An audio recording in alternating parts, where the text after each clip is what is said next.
about the harms that could follow if women had to carry undesired pregnancies to term. Nor, in later decades, did those in opposing social movements uniformly stress claims about the costs and benefits of abortion. At times, groups instead played up contentions about constitutional rights or religious faith.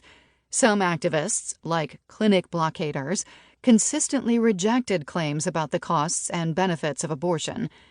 And it is not always easy to draw a clear line between rights-based arguments and claims about the policy consequences of legal abortion. Legal philosophers such as T.M. Scanlon have argued that civil or human rights cannot be justified without reference to their consequences. Those who focus on costs and benefits have incorporated what appear to be trumps, like equality or liberty, into policy-driven calculations. Nevertheless, the distinction between rights and policy-based arguments is conceptually valuable, especially when we seek to understand the modern American abortion conflict. When stressing constitutional rights, those on either side suggested that a particular right was priceless, grounded in the constitutional order, and deserving of protection irrespective of its costs and benefits. Abortion opponents often argued that the right to life protected a fetus or unborn child no matter how a woman came to be pregnant, and regardless of what would happen after a child was born. The idea of a right to choose suggested not only that women should have the liberty to decide for themselves when to have a child, but also that women should get the final say about why a decision is the right one. By contrast, when making arguments about the costs and benefits of abortion, activists on either side primarily discussed not what the Constitution allowed, but whether legal abortion was socially, culturally, personally, and medically desirable or justified. Consequence-based arguments put greater emphasis on the reasons that individuals might choose or oppose abortion rather than on individual liberty from the state. The court did not drive many of the changes studied here.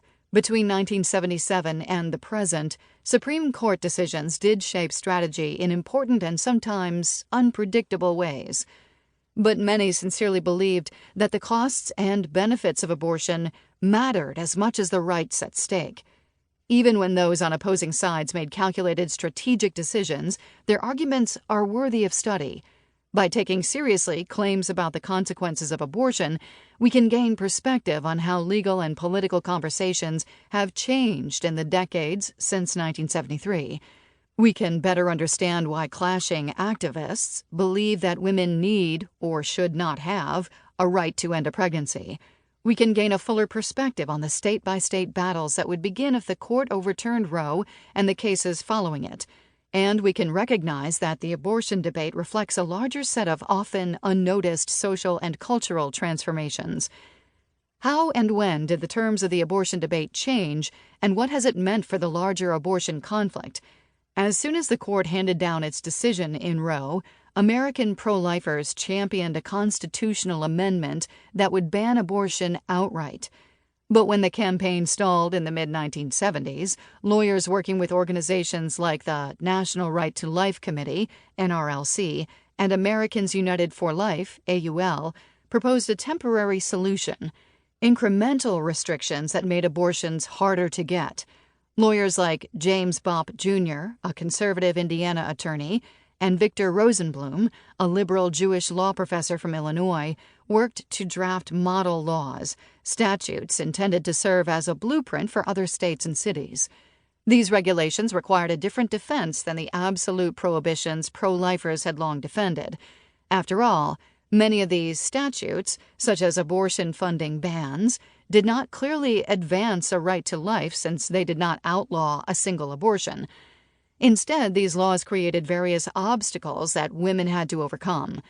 Rather than invoking fetal rights, members of AUL and NRLC began justifying these laws by highlighting their supposed benefits for women, parents, taxpayers, and the country.